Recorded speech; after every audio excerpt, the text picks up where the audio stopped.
I'm David Marsh. Welcome to Exploring the Human Journey.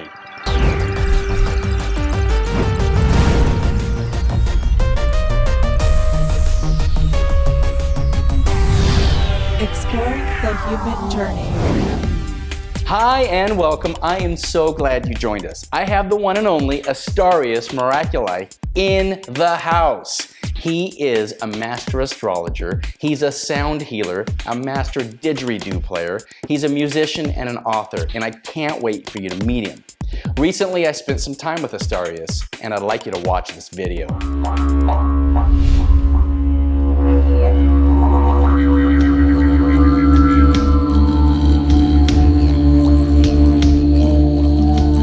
So I remember, here I was, it was January 23rd, 1973. So it's been a while now. I've been walking my spiritual path for 45 years. My rent was due. It was only 80 bucks. I had a little one-room, space. It was $80 a month. I didn't even have that. I had $30 to my name, but I had this astrological chart done. And the chart kept saying I would benefit from an investigation of metaphysics and the occult. There was an occult bookstore on the north side of Chicago. So I said, well, I don't have my rent, but I got 30 bucks. I'm going down to that store and buy me some books. I went down there and I spent $25 on books, and I kept 5 for myself. And I came back home and I started reading about 3 in the afternoon, and read from 3 in the afternoon till 5 o'clock the next morning, stopping only to have a little bite to eat and to do this thing that these books were talking about called meditation, which I instantly knew how to do. It was not like discovering something for the first time. It was like remembering something that I've always known. I was at a drum circle, and didgeridoo players were there, and so it was drums and didgeridoos. And then all of a sudden somebody said, okay, all the drums be quiet, and just didgeridoos. And so 6 didgeridoos were going off at one time. So that was my first experience of a live didgeridoo. I think God wanted me to really get the message. I played the didgeridoo for about 1 year when I had this mystical experience. And Spirit called my name from the inside, says, Astarius. Now, it's not always that clear with Spirit, but this is one of those 2x4 over the head moments of clarity. And Spirit says, you're from the clan of the trumpet angels. And a light went off in every cell of my being.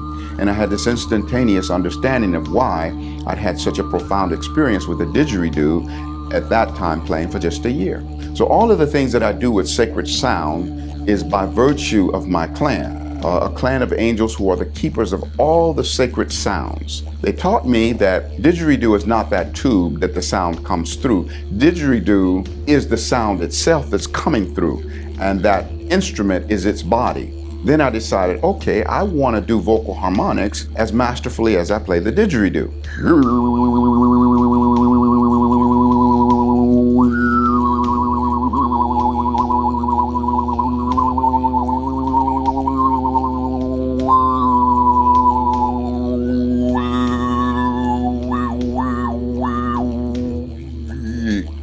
That's producing simultaneous highs and lows with one voice.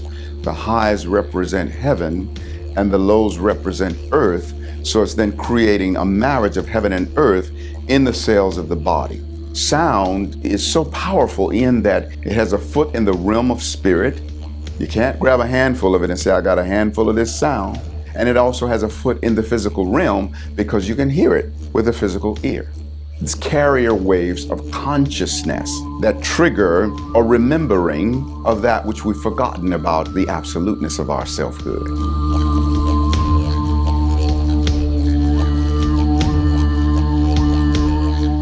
Astarius, that is awesome, dude. You are the conscious king, man. You are the guy that is making it happen. Tell me about this whole thing that you're working on. Okay.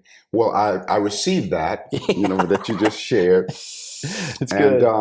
And I am, that all that you just shared based upon the fact that I walk in the reality of who I am as the all-inclusiveness of the whole universe, portaling through this individual selfhood, Astarius Miraculii. I recognize myself as the universe. I recognize you as the universe. Nobody can do the universe exactly like you or exactly like Yep. me. I love it. And so, this journey started more than 40 years ago for me. Yep.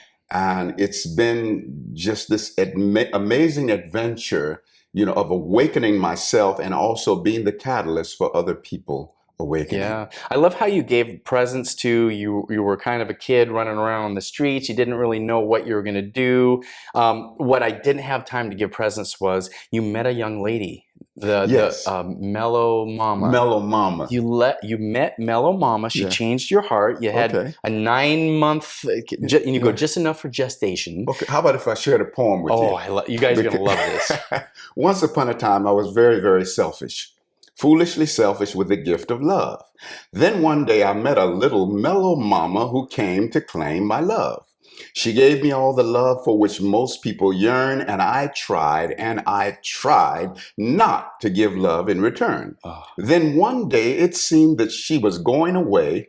I don't mean just somewhere here on earth, but away for a permanent stay. And on that day, how to give love, I did learn. For the continuation of her presence, my heart did ceaselessly burn. On that day, I did realize Mellow Mama meant the world to me, and to think she had to almost leave here just for me to see. Through all of our relations, experiences, and endeavors, I was taught the lessons of love through pain, joy, and pleasure. And now I have learned how to truly love, and I did not know at first, for now not only do I love this little mellow mama, but I also love the whole universe.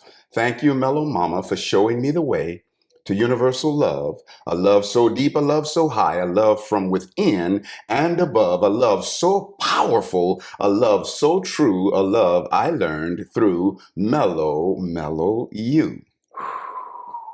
So this is how the universe was slowing me down. Yeah. Because I was a dishonest student in the University of Life's other side of the fence. Yeah, you're running in the the roads. treacherous ghettos of Chicago. Yes. And God took care of me. But you see, I had to, I needed to come to universal love. I needed to reach this place where I could love the all that is, which is also my own self, by macrocosmic extension. And of course, I didn't understand that at that time. You just think this is all there is. I'm just me in this little ego body. Then you start separation. to learn. Getting over on people. Yeah. But you can't get over on anybody but your own self. Yeah. That which you do unto another, you do unto your own self. But you don't know that when you're beginning consciousness. I didn't know that. Yeah.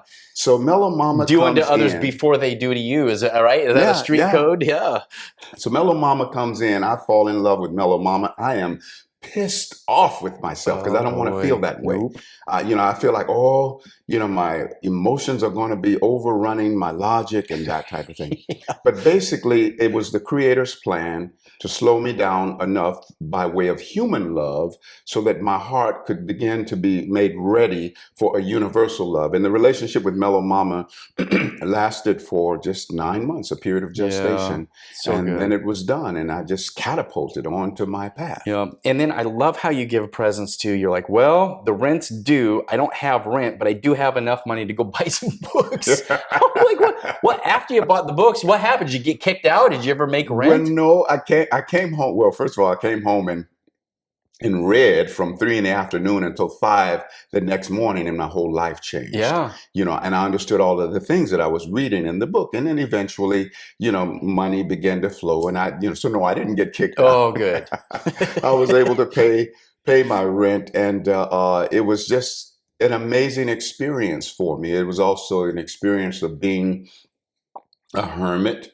Every day for a long time, it was just getting up, reading, meditating, doing affirmations, doing prayers, from the time I awakened to the time I went to bed. And it was just this amazing journey of awakening for me. Yeah. And I didn't know anybody that was doing those kind of, because I came in through books. I didn't know there was such thing as a unity church or a science of mind church that teaches these principles. Good Ernest Holmes material. I love it. Precisely. Precisely.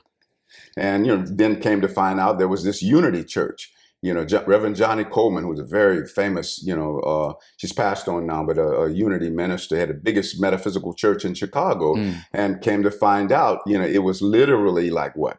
maybe a 10-minute drive from my house. Oh, wow. So Yeah. it was close. Yeah, it was very close. And so you were able to find community then there. Yeah, a lot of community, a lot of people that were working with the same principles, and and then it became more of a nurturing experience of being able to share with people that were of the consciousness that I'd come into. Because prior to that, the only people I had to share with was these women that would come and visit me, and their men were treating them horribly. And I would hold their hands and do this breathing technique and transmit energy to them, and that kind of thing. And sometimes they would sit and listen to the principles I had to share. So that was my only communion, and I had, after I, did all that reading that night and came onto the path, I became a celibate also. What? Oh my God. That's crazy. The minute they found out I was a celibate, it was after my sacred behind, I tell you. And I was serious to my celibacy, But it's like, if you want, you don't tell a woman that, when they say, "Oh, there's no men celibates," no such thing. Wow. And whenever you position yourself as something that is not available, you want it all that much more. They're looking for somebody to help them. So it was their an interesting journey in Yeah. that respect, But I honored my celibacy, and it was beautiful to be able to share these spiritual principles that I was coming into, because they were the only people I had to share them with. Yeah, so you don't want to lose your chi. You wanted to keep it, or what was the reason for your celibacy? In terms of, all these different books were talking about celibacy, and I think I just needed to have that experience, because I'd always been a person with a lot of sexual juice, and I think it was just important for me to experience a vacation. So it was like a pendulum swing. From one extreme to the other then. Okay. Yeah. Are you still in that paradigm? Oh, the celibacy? Oh, no. This guy is available. What's up? Well, I got sacred use for the juice. Yeah. And also the other thing. This is like that was amazing. Is that I see sexuality in a different way than many people see it. The same energy that makes babies and brings erotic pleasure is the same energy that gives vitality to the body, heals the body, and creates everything. So it's really better to have the hots than not, because that means then you have access to creation force. I love, you guys go on YouTube right now, pause this, go on YouTube, go on Astarius Miraculii's YouTube channel, watch the Sacred Sexuality video. Blew my mind. Amazing. Thank you for that. Oh, you're so welcome. And continue. Yeah.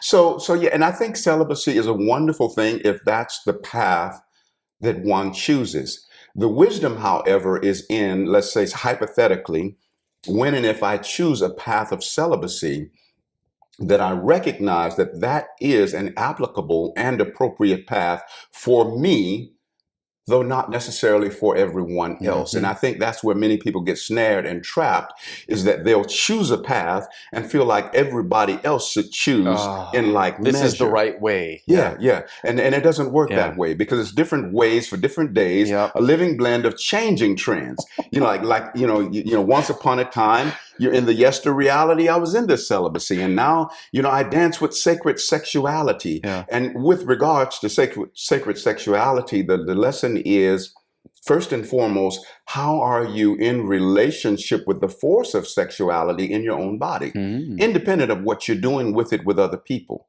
First, it has to be a healthy relationship with you and that energy. So that means even when I'm not in relationship, I still welcome that energy into my body. I welcome desire into my body.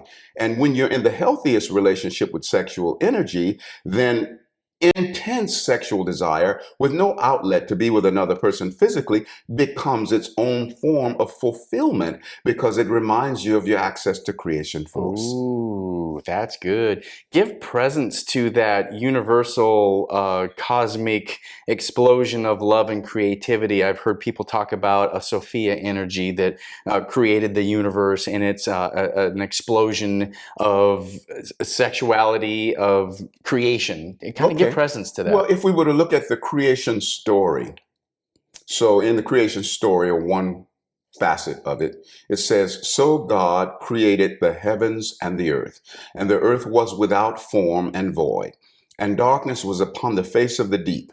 And the Spirit of God moved upon the face of the waters, said, 'Let there be light,' and there was light. And in the whole creation story, what you hear is God said, let there be. And then you hear this answer that says, and there was. So what is that? Well, first of all, the Spirit of God moving upon the face of the waters, I feel, was the Father God moving upon the body of the mother. Oh. And the Father God said, let there be light. Yeah. And the Mother God said, and there was light. Now, as above, so below. Man releases his seed Yeah. into a woman, and he says, let there be a baby. After the cycle of 9 months, when the water breaks, Mama says, and there was a baby. Yeah. So even man moves upon the face of the waters. Yeah. And then, of course, the waters are also symbolic of the very beingness of femininity, of the mother. You know, anytime we create anything, we have to first and foremost move upon the face of the waters, meaning that we then engage our emotional body, because the fuel of our thoughts is the emotionality that propel them. The lifespan of a thought is determined by how much emotional energy that thought is released with. Energy, emotion. Energy in motion. In motion, yeah. Absolutely. I love that. Yeah. And so, you know, we see that, you know, and I feel that it was Father and Mother God coming into sacred copulation and then giving birth to the universe by virtue of the cosmogasm. The cosmogasm. I love it. Dude, I was raised in this fear-based construct that said sexuality was wrong, it was bad, and it was taboo, and there was so much shame put upon it. Yeah. And as we grow in consciousness, we realize that's part of the human experience. It's part of the universal experience. It's life, it's creativity. Yeah. And you know, even comes in the chakra system as the foundation of who we are energetically. Well, how could it not be, in that we've all earned our incarnation by virtue of the copulation of our parents? So an energy that is the very impetus and means by which we are able to come into embodiment, how could that not be a wonderful energy? How could that not be a benevolent energy? It's the twisted definition of human beings that is placed upon sexuality, you know, which is incidentally a form of abuse. To have negative feelings towards sexuality is to engage in sexual abuse. Yes. Because we have an abusive attitude toward a benevolent energy. Yes. You talk about telling children that sex is wrong and their bodies are wrong, how it's a form of child abuse. Sexual abuse. Just like, or like little boys, you know, this crazy thing that little boys were told, if you touch yourself, you'll go blind. Yeah. I don't know if you ever heard that one. But that's a crazy one. You know, to say such a thing. Yeah, when you're in junior high and your buddy has to get glasses, we're like, ha, ha, ha, we know what you were doing. And so, you know, and then also when a parent finds their little child self-pleasuring and then they spank them or shame them, and they're just having an experience of self-discovery. You know, and it's innocent. That's why, I mean, because the child is the epitome of innocence. That's why they can do that without a second thought until there is this projecting of negativity onto them by the adults. That is so good. How does a well-rounded person look at relationship, look at sexuality, look at monogamy, look at marriage relationship, look at open? How do you frame that in consciousness? Because I'm looking at paradigms of anything that has fear, and I want to get rid of the fear. So how do you place the sexuality in relationship with another? Well, you know, it's a matter of what the choice is between the two people who are in relationship. If their choice is monogamy, you know, then that's the integrity of that relationship, and it's appropriate that the two people honor that monogamy. But at the same time, wisdom for both of them would be in understanding that that is not exclusive to every other being. You know, that another being may choose polygamy, and being able to see that that polygamous choice is appropriate for them. So wisdom is being able to see the goodness that exists within all the choices. Because if you choose what you choose from a place of integrity, you know, so for example, if a person chooses, you know, an open relationship, or they choose polygamy, and it's done in a very open way, you know, not, you know, slipping in the darkness and pretending that you're monogamous, but very open and by agreement, and with a sense of honor. And also, if a person's going to be in an open relationship, then it's important that they be solid enough that they're not getting snared in jealousy and that kind of thing. So it's not enough to be willing to be open to your partner connecting to someone else. Are you able to still maintain your center while that's taking place? That then becomes the integrity of that connection. In the monogamy, it's important, that a person is giving from fullness of heart. If you're in monogamy, then it needs to be 100% commitment. And if you're like in monogamy, but feeling so many attractions that are gnawing at you outside of the relationship, then you got something to examine there. So there's so many different variables, and everything has the capacity to be sacred if there is an expression of integrity, and also as long as it's not something that is harming another individual. Oh, that's so good. In the progress of the soul journey that we're having, give presence to the fact that this is the Leela, the divine game, being shielded by the Maya, the illusion. Give some presence to what the divinity is within us, what that whole process, what you think this whole thing's about. Well, we are that part of God, Goddess Absolute, of divinity. God, Goddess Absolute. I love it when you say that, dude. That chose to come into physicality. Now, prior to this physical journey, we knew in our celestial awareness that we were probably going to engage in forgetfulness. We knew that. We knew that as we came into the density of flesh, that the likelihood was very strong that we were going to forget who we are and the absoluteness of our being. So it is said by the psychologists that the average person is using 5 or 10% of the mind and brain capacity. Well, that other 90 to 95% is God mind. And you access that through your alignment with the divinity of your being. So in our infinite wisdom, we left this greater expanse of who we are, standing in the circle of eternity, remembering for us what we were probably going to forget when we entered into the experience of physicality and sometimes the nightmare of the earth dream.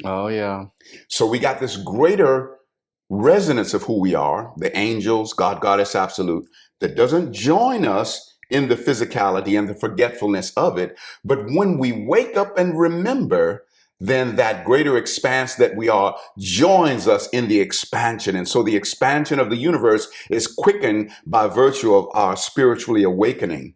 See, and when we awaken, like let's say when we're knocked down in our forgetfulness and it hurts really badly. And then we get up stronger than we were before we went down, and we get up stronger not in spite of being knocked down. We get up stronger because of being knocked down. So you're taking your pain, you're transmuting it into your power. It's the alchemy. Where we transform pain into bliss. We transform poison into potion. We transform base metals into gold, darkness into light. That's the sacred alchemy. And each one of us in our physical experience are the alchemist, the magician. When we look at the journey of the tarot, for example, so the key 0 in the tarot is the fool, which represents us who takes the journey. And we look at that card. What does the fool do? We see him stepping off of the precipice. So what the fool is doing is stepping down into manifestation, into physicality. So the first step then is what? Key 1, the magician. Now, when you want to crack the code of the tarot, there's out of those 22 major arcana, those cards, we look at 4. We look at the fool who takes the journey. We look at the magician, who's the first step in the journey. The midpoint of the journey is justice, Justice, but real justice is Justis. See, not just ice, but just is. Okay, and then the final key in the journey is the world. So in cracking the code of the tarot, in those 4 cards, and we turn them into a sentence, what we get is the fool, magician, just is the world. Oh my God. How do you blow my brains like that? It's amazing. Dude. And that was a revelation that God shared with me, because I read the tarot, but then it was given the blessing to know that prior to the tarot being a tool for divination, it was a tool that represented the human journey from the celestial heights down through physicality and then back into the celestial heights, because the 21st key is the world, which in some decks is called the universe. You see? Wow. So the fool steps down, becomes the magician, the alchemist, you know, the shaman. You know, what is shaman? God in a body. Everybody's that. Everybody's not in the conscious awareness of it, but everybody is that. Absolutely. And then, you know, when you get to the midpoint and you let go of the just ice, which is where the judgment is, and you come into the just is, everything just is. It's not good or bad. It just is. Let that juice marinate. Wow. So I was given that narrative in a fear-based construct that tarot cards were of the devil. And so I was always shunning it and afraid of it. But now I'm realizing it's a tool for consciousness. It's a tool for revelation. And how much sillier does it feel to be stuck in a tiny box when the universe is accessible to us? What's denominationalism? What is it to be fanatically denominational? The numb in nation all. To be numb in a nation of allness. To be zoned, And it's like, or, you know, when you're locked in your tradition, you know, when you're locked in traditionalism, trade, I, shun, all. You see? What? You see? And because it's not a nation of numbness, it's a spiritual nation, or a spirit, you all nation. Wow, you're a wordsmith, just like man. Jesus. What is Jesus? He's us. That's like your superpower, wordsmithing. Yeah, precisely. You know? So, you're so good.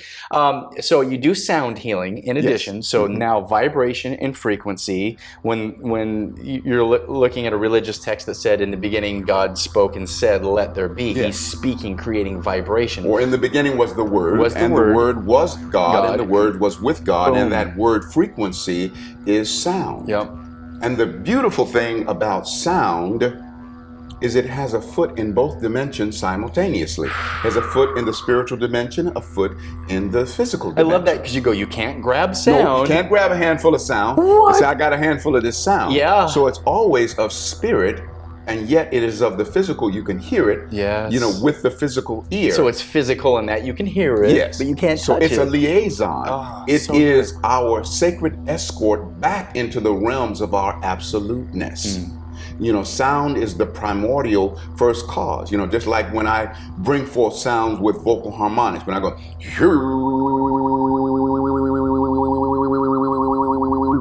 you know, the highs and lows represent the heaven, high, low, earth, you know, creating that marriage of heaven and earth within the cells of our being, calling us home to our absoluteness. Because when we're working with the frequency of sound, they're carrier waves of consciousness. You know, like that very sound that I just produced. If it's, whether it's a low or it's, so that's my elder. It's your elder. Because there is a level of consciousness within these sound frequencies that represents things that we've forgotten about who we are. Oh, man. And they become our sacred wake-up call. To bring us back home. How do you incorporate your sound healing with the didgeridoo and then your voice? What is the reasoning or the purpose behind the different vibrations with the didgeridoo and the voice? Well, with the didgeridoo, you know, when the didgeridoo is played appropriately, it's played with circular breathing, meaning that there's no gaps in the sound. With most wind instrument players, when they take a breath, the sound stops. You hear that little pause in the sound when they take a breath. With the didgeridoo, I take a breath and there's still a stream of air being blown out through the squeezing of the cheeks. So that's storing of air within the cheeks that's squeezed out like bellows, and so the sound is continuous. So there's technique there, And the uninterrupted sound is a reflection of the endless nature of eternity. Oh, dude, it's a spiral. So it's waking up that eternal connection and calling you home to your absoluteness. And The keepers of the didgeridoo, as well as all of the sacred sounds, is the clan of the trumpet angels. That's my clan. That's who's taught me That's your peeps. what to do, what I do with the frequencies of sound. And I was 1 year into playing the didgeridoo at a friend's house who's a beekeeper, with my beloved by the beehive, standing behind her, playing the didgeridoo into her back. Spirit calls my name from the inside, says, Astarius. I answer, I said, yes. Spirit says, you're from the clan of the trumpet angels. Wow. A light went off in every cell of my being, and it was like such a powerful realization of why this instrument was so powerful for me.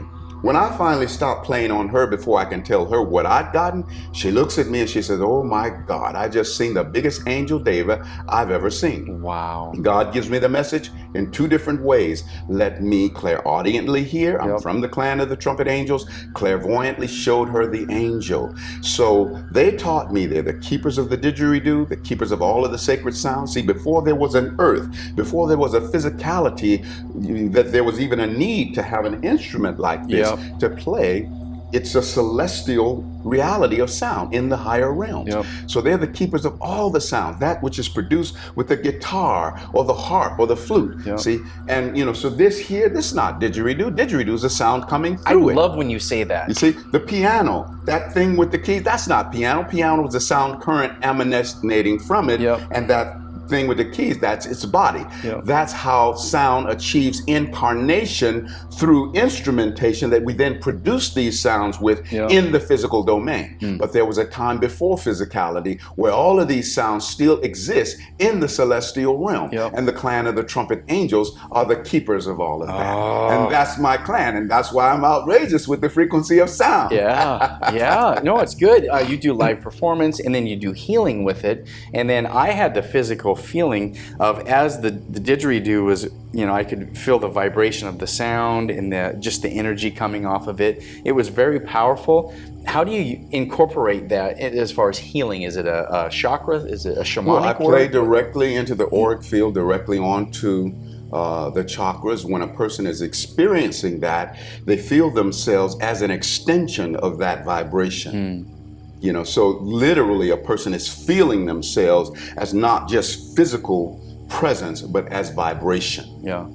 So vibration meets physicality, which then means that the physical being begins to be accelerated in vibration, which is one of the reasons why after the session, a person feels light and floaty, because they feel this connection to spirit. And there has been this acceleration of vibration, within them, that is brought forth through the didgeridoo. And for me, because when I play that instrument, first thing I say is this healing is given to you and me and every being and all existence included in helping in the healing. So every single healing is all inclusive of the whole universe, even under God, Goddess Absolute. So whenever you have an intention that is all encompassing in that way, then all of the beingness that exists in the oneness of the wholeness has got you back on that intention. So you're backed by the universe. So you're healing one small piece of the whole. Yes, but that which is done unto the drop is done unto the ocean. Because the ocean and the drop are the same thing. One and the same. So if you're going to resent the drop, well, by extension, you're resenting the ocean. That's why we can't afford to resent any being. If you resent another being, you resent God, Goddess Absolute, you resent your own self, because you can't separate being from being as you can't separate life from life. Everything is one. It's the oneness of the wholeness. Like we are a oneness of wholeness of being. For example, there are multitudinous cells within your being, one for every being in the whole of existence. You have a cell within you for every man, woman, and child, for every angel and ascended master, for every ocean, mountain, and stream, every mineral, plant, and animal, every elemental, star, and galaxy, because you are the master soul, who is the microcosmic container of the macrocosmic all that is. You are a soul in the body of the universe, and the universe is a cell in the body of your soul. Oh my God, that's amazing. I can't believe it. So that's why you want to walk in the all-inclusiveness of who you are. Because the universe that you are does not doubt. The universe that you are is infinitely confident that you can make it all happen. Yes. The universe that you are knows the importance of loving every being, because the universe that you are knows that in loving out there, it is simply loving your own self by extension. Yes. Oh. That's why I love all beings. Yeah. It's me by extension. Yep. Yep. Better to be in community and in cooperation than in competition. Absolutely. Yeah. That's why, when people like are performances, and one person goes up and does a spectacular performance, and the next being getting ready to go up, they say, oh my God, that's a hard act to follow. Yeah. That's separation. Yeah. But what a wonderful act to join. Yeah. See, don't see it as a hard act to follow, yes. but a wonderful act to join. So they did this amazing performance, laid the foundation. Now you're going to build upon that foundation. Yep. You see, so oneness of wholeness. See, oneness of wholeness of being. See, oneness of wholeness of interviews. Yes. This interview is meant to reach out and empower every other interview that is, was, or ever will be, and in turn, be empowered by every interview that is, was, or ever will be. This is the oneness of the wholeness of the interview. Boom. Wow. We have the oneness of the wholeness of the love, the oneness of the wholeness of the brothers, of the sisters, the goddesses, the gods. Yeah. Oh. Ad infinitum. So good. So good. All right, dude, you've got this book here. In this book, it's an amazing book. It's called Miraculii, Song of Ascension.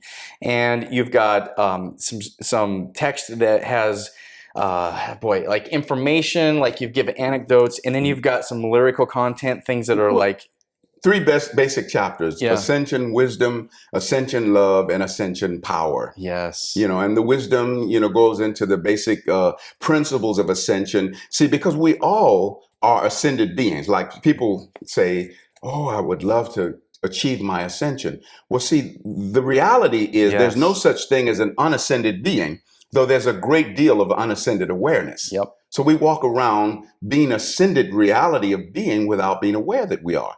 Because if one being or any facet of being is ascended, they are that in honor of and in connection with every other being. Yep. Just like you co-walked on water with the Master Christ.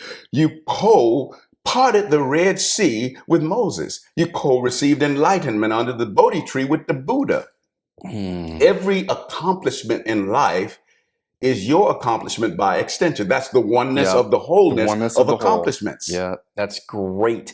Now, one thing about astrology that I've learned, again, having given a narrative of something negative, as you begin to embrace and understand consciousness, you realize that astrology gives you kind of a map, kind of a understanding of the circumstances you're probabilities of circumstances, probabilities of character. Yep.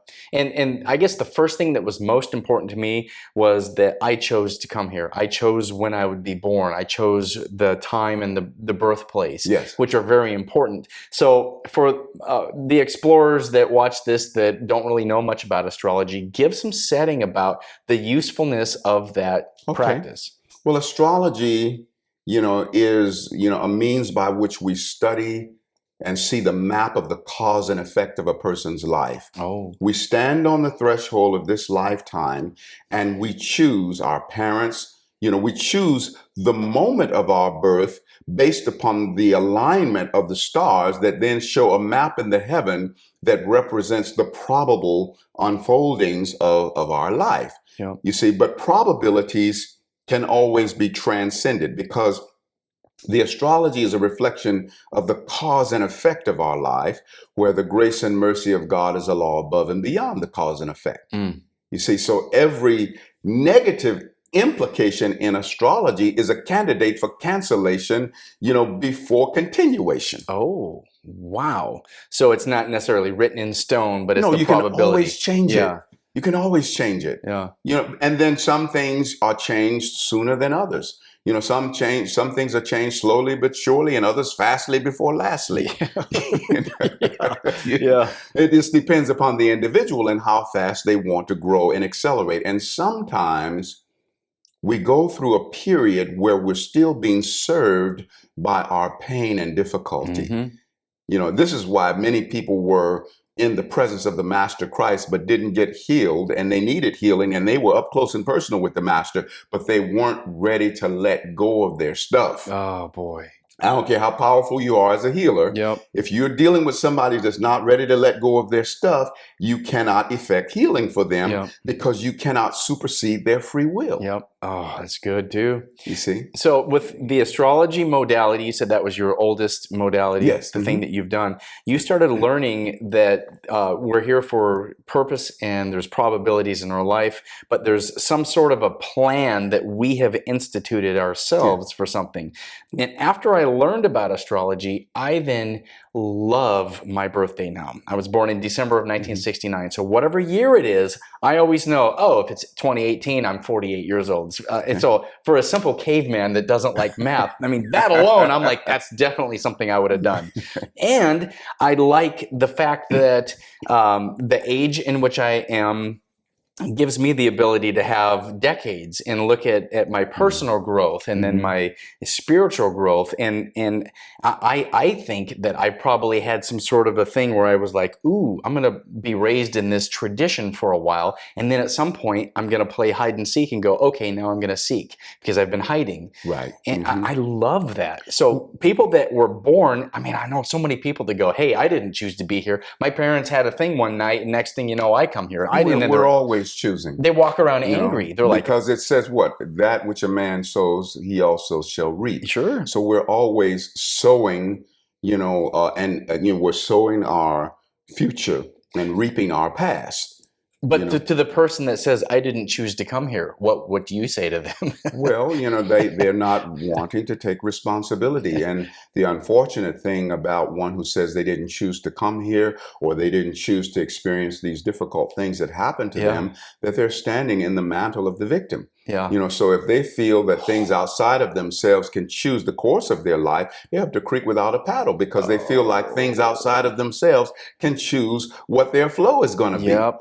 So but God said we have free will, Yes. so we're choosing. So when you look at the astrology, for example, the sun is going to tell us about a person's godhood. Ooh. So how is God expressing within your being? That's what the sun tells us. Sun sign. Okay. The sun sign. So when people say, what's your sign? That's Yeah. the sun sign. Right, sun sign. So if we want to know, well, what is your lessons around emotionality? We look at the moon. Your lessons around emotionality, your lessons around your home situation. If you're a woman, the moon is going to tell us how you carry your womanhood. If you're a man, the moon is going to tell us the type of female energy that you gravitate to. It certainly is the energy of the mother as well. If we want to learn how is a person going to use their mind, we look at Mercury. It tells us about how they use their mind, how they engage in articulation, whether or not there's challenges in that relative to how the planets are interconnecting with each other.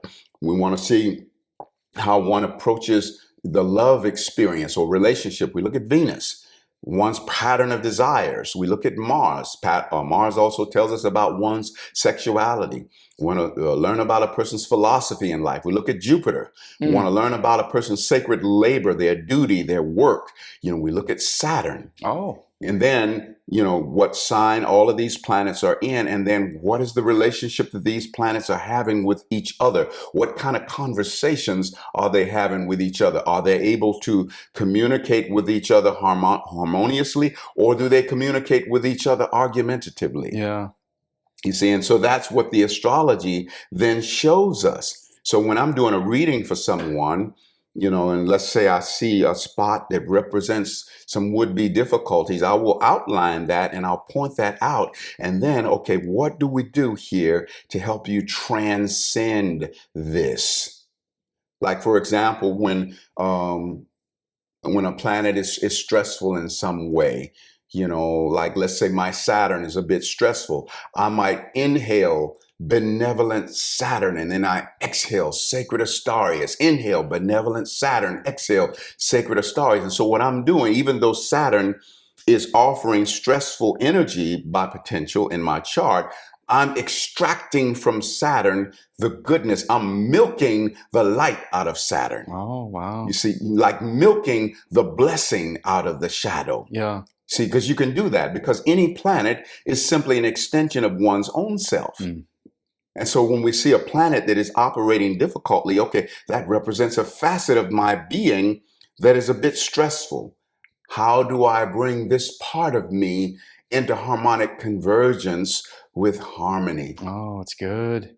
with peace, with benevolence, with that which is going to be servant unto me? Yeah. See, everything is meant to be servant unto us. We are, little expressions of God, and God is absolute. Yes. Microcosmic deities we are. So for the people that want to have a more developed understanding of who they are and what their astrology chart is, how do they contact you via your website? Well, they can contact me via my website, Yeah. which is astarius.com, Yeah. astarius.com. They can reach out via my personal line, which is 928-254-9535. And then we start from there. There's also a ton of information on my website, which is different sessions that they can choose, because, I can do an exclusive reading, which is always going to be a psychic astrology reading involving the tarot, astrology, and then what I intuitively get, a little bit of numerology, and then some people choose the creme de la creme of my offering, and that's when I do a reading healing combination, which is really powerful, because we do the reading first, and whatever the issues or blockages are right on the surface, and we go from there into healing transmissions, which then begin to clear those blockages. Oh, dude, that is awesome. So I haven't done mine yet. I definitely want to schedule that with you. I'm looking forward. Because that is so important, to have some understanding of the things that are within you that motivate you. I've had some light experiences, with astrology, even understanding that the Sagittarius sign is a fire sign. Oh, that must be why I have a drive and motivation and things like that. And then understanding about consciousness and being aware of spiritual things. I'm like, wow. So the light things I've heard from astrology for myself, it was like, yeah, it's so accurate. It's so thorough in the understanding of who we are as a being. Right. And also even, relative to you as a Sagittarius. So over and above there being 12 signs, there's 6 pairs of signs that come together to reveal one another to each other. So the opposite side of your nature is Gemini. You have the sun in Sagittarius, which means you have the earth in Gemini. Wow. So there's Gemini is like a grounding point for you. So, for example, the negatives within Sagittarius are canceled out by the positives within Gemini. Okay. So, one of the things about Sagittarius is, this great expansive energy that's into everything. But when you need to come into specialization, you draw upon the energies of Gemini, who knows the compartmentalization. But when Gemini becomes overly scattered, with too many irons in the fire, being jack of all trades, baffled by none, lesson to learn, at least master one, then the Gemini is going to learn how to come into that mastery through drawing on the energies of Sagittarius, who has this mastery of specialization. Wow. So, on and on and on, they go back and forth, in that way. Or another thing I wanted to mention is that when I do a reading for a person, like when we get a chance to do your reading, one of the things that I step into is the interconnectedness with your higher self. Ooh. So oftentimes the information that I'm sharing with you, I'm sharing it with you from the perspective of your higher self. Yeah. That I channel you.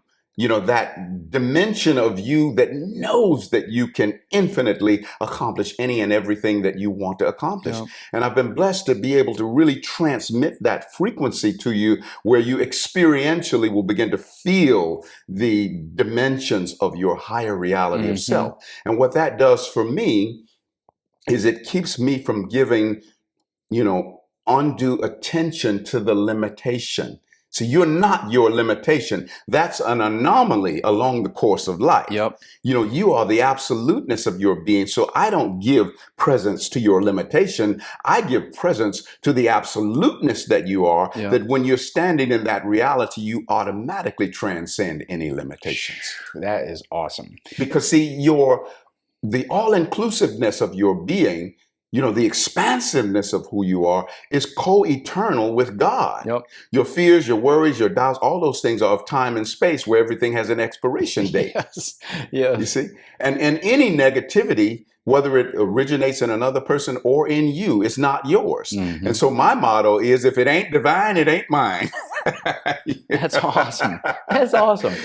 So it doesn't matter where, because some people say, well, is this my negativity or is this your? Well, if it's negativity, it's not yours. If it ain't Yeah. divine, it ain't mine. It ain't mine. Yeah. So if someone's in a different city, a different country, and they can reach out, can you still do work with them? Oh, yeah, absolutely. Yeah. I work with people from all over the world and different places in the country. Do you do by Skype sessions? Yeah, Skype sessions. Oh, So we so have a good. visual connection, and I Yeah. love that. I love working with people in that way, and also even in transmitting healing energies.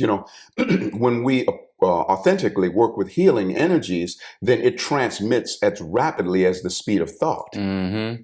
So they could be 3,000 miles away, Yep. and a transmission happens, and it instantly registers, Yep. within Yeah. them. Time and space are unnecessary. Yeah. But what the key is, when I do this work, I must be in the all-inclusiveness of who I am as the universe wielding the forces through the individual being, Astarius Miraculii. Yep.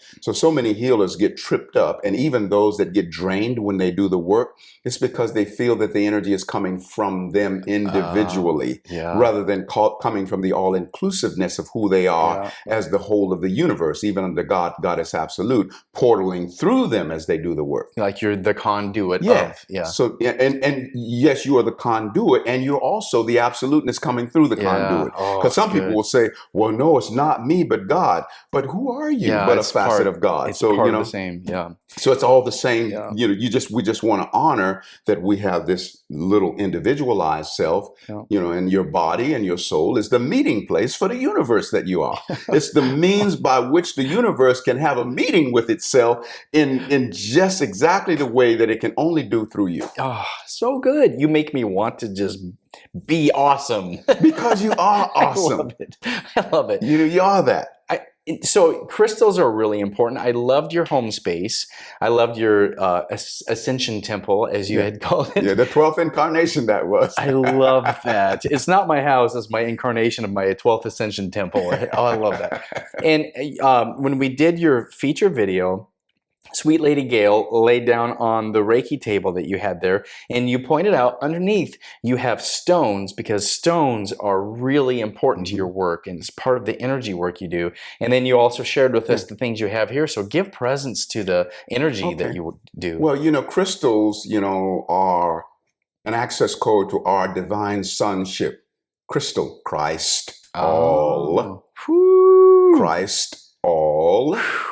You see, and when we use the terminology Christ, we're not coming from the denominationalism of Christianity. We're talking about mystic Christianity, which is Christ, I amity. Yeah. You see. So awesome. The crystal, is the way it's a step down transformer. It is also one of those vibrations, that the crystal here, like, for example, this is a crystal, and then, we have leather and suede.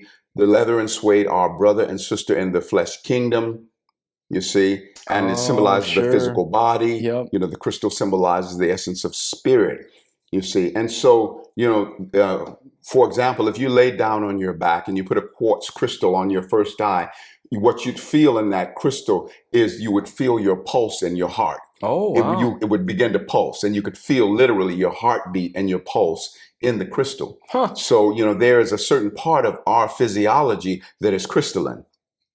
So this is an extension of our own being. And again, a means by which we can make a connection to that Christ consciousness within us. When, like I said, he's us. Okay. And I remember many, many years ago, I was at a church and the choir was singing. They were singing about Jesus. And then all of a sudden I heard, he's us. Oh, so good. Or just us. Just Either us. way you look at it.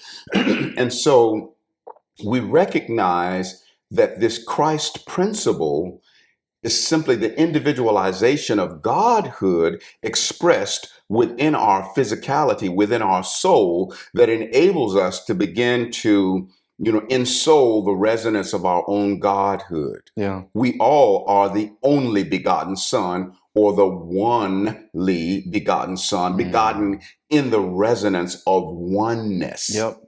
See, that's what it is to be the only begotten of God, to be begotten in a state of oneness. The oneness of the wholeness. Yep. Because we are the universe. Yeah. So when you're doing your energy work, do you have a Reiki practice that is energetically moving for people? How does that I work? incorporate my Reiki into, what I do. When I, for example, even when I'm playing the didgeridoo, the Reiki frequency is always coming through me as a Reiki master teacher. Sometimes I might literally hold symbols in consciousness while I'm playing the didgeridoo.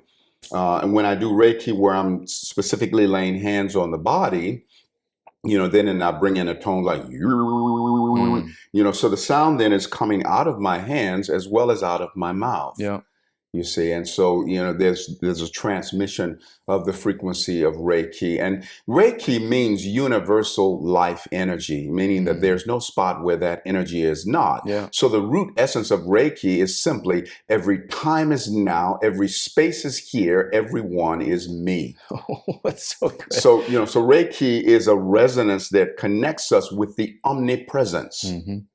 You see, and so there's three basic qualities of godhood, of our creator: omnipresence, evenly present everywhere; omniscient, all-knowing; and omnipotent, all-powerful. Yes. And because we are God by microcosmic extension, then so it is that we have the capacity for omnipotence, all-powerfulness; omniscience, all-knowingness; and omnipresence, evenly present everywhere, because your presence is the meeting place for the omnipresence that you really are.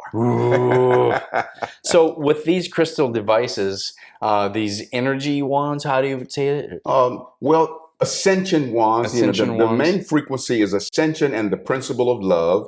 I use the principle of electronics. So in electronics, this, which is copper and galvanized steel, that would be what is called the main coil in electronics. Underneath the dressings is a network of wire wraps connecting the crystal tube, the copper tube rather, and the number of turns of wire is an indication of how many times the power of this is amplified. In electronics, that would be called the secondary coil. Okay. You see, so I use, spirit and science in making these. Yeah. And then, I'll just take this one. You can keep holding that one. I also have it where... Ooh, a secret chamber. Yeah, you can go in there. But now if you pull it out, hold it up. So Okay, I have Wisdom would say. rose buds and lavender buds and bird seed, the food of flight. Bird seed, the food of flight. Yes. And you can smell. Oh, it's beautiful. Yeah, smell that. So when a person gets a wand from me, what they do to complete the ritual and also to be a co-creator of the wand is they will take 6 $1 bills and they will anoint it with their favorite oil and then infuse it with their life intentions, roll them up, put them in the tube. Brilliant. You see, and that really personalizes. So, Yeah.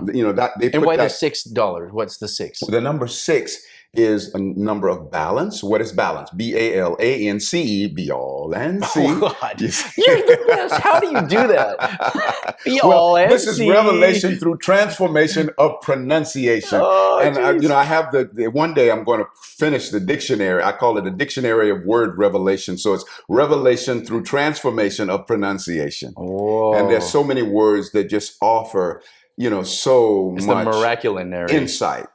Like traditional, trade, I, shun, all. Yeah. And just on and on and on. Or familiar. When you're familiar, what? For me, you are. Oh my God. I don't know how you do that. That's really good. So what does a person do with this? Well, they can, one, when they place the stone on their first eye, or the antenna, there's a different feeling with each one. Also you can put it on the crown chakra. And then also, just moving it through the energy field. When you move it through the energy field, it's like wielding the spirit. And so you're clearing out your auric field, and all of the sacred intentionality that's been woven into the wand then becomes ignited and activated within your energy field in that way. and I put so much energy into these. When I make them, I sing and I chant into them, and I call forth the infusion of the moment that the whole universe was created to also be harmonically converged within it, like the feeling that God, Goddess, Absolute had upon the creation of the universe. Because see, we all have access code to all of the great mysteries because we are a microcosm of the macrocosm, or we like that holographic God presence, because the hologram carries the essence of the whole. I love the holographic explanation of the humanness, whether it's the energy, the fingerprints, the vocal, the astrology, the numerology. It's all showing the like wholeness. The body, for example. So we could take one cell from within your body. It could be a cell from the eyebrow or a cell from the big toe, the belly button. And we could recreate your whole body. Incredible. That's cloning. That's how they do that. One little piece of DNA from anywhere within the body carries the entire genetic blueprint of the whole body. So likewise, your soul in the body of the universe carrying the entire celestial blueprint of the entire universe. If the blueprint for the universe was lost, it could be recreated through any one of us. Wow. That is intense. Your music is amazing. I have had the opportunity to listen to it, and it has this resonance. It's just it's didgeridoo, it's vocal, and then sometimes you have some other instruments that you put along with it, and it's very meditative. How do people take your music and use it for optimal results? Well, one of the things in my the last 4 albums that I've done, I've also incorporated binaural beats in them. And even embedded spirit rap. Spirit rap is my most celebrated track, and many people will know what I'm talking about. Someone that says, I invoke, decree, and dream awake the full cellular ascension of my, and it keeps on saying, I invoke and dream awake. Well, many people say that has literally saved their life. So I always, these days, embed that, subliminally in there. So you don't hear it on the surface, but it's in there. You feel it, along with the binaural beats. Binaural beats is like where we have one tone in one ear, slightly different tone in the other ear. The relationship between the two of them creates a baby, which is the binaural beat in the middle. Right in the middle, So if you had 300 hertz in the right ear, 295 in the left, then the difference between them is 5, and so that becomes a binaural beat, 5 hertz in the middle, you see. And so it's like taking 2 distinctly different tones, bringing them together in sonic copulation, and they make a baby. And that's the binaural beat. Nice. I love it. So when people get your music... So if they do headphones, they can listen to it. Headphones is going to take them the deepest, even though it's also very powerful just listening in general. And there's so much powerful intention, that has been woven into it. And so there's a lot of transformation available through the music. And I feel so much sacred pride around the creation of it. And I know that when I create, I am not only creating individually, I'm creating all-inclusively of the whole universe. See, I know that the universe co-creates within me everything that I create. I know that God, Goddess, Absolute co-creates within me everything that I bring forth. I am cellular co-creator of all that is created. God, Goddess, Absolute is cellular co-creator of all that I create. And all creations are created by virtue of universal accompaniment. Because whenever we create, when you work with your videography, the whole universe is working within you. It's that when you bring awareness to that, that it becomes bigger. That's beautiful. As we are getting near the end, I want you to describe some of the accoutrements that you're wearing, the symbology of some of the rings. Tell me about the things around your wrists. Okay, so these I have quartz crystal skulls. The little skulls. Okay. And for me, the skull is mansion of consciousness. Some people see skulls from a premise of death, like skulls and crossbones. And of course, that's one facet of seeing it. But, the skull is the house of the brain, or the mansion of consciousness, I like to say. So that's the context in which I am in relationship with the skull. These on the left, you specifically see the skulls looking this way because I receive energy through the left. On this hand, they're out that way because I project energy out through the right. Brilliant. And then amethyst, I'm Aquarius, so the amethyst is is like my resonance, it's like my birthstone. Astarius in a way. Aquarius, okay. And so, it helps to facilitate crystals, Christ, all, facilitating the energy flow that moves through and passes out of the hands. Here I have Moldavite, in lift this that up ring. so that camera can see Moldavite, here.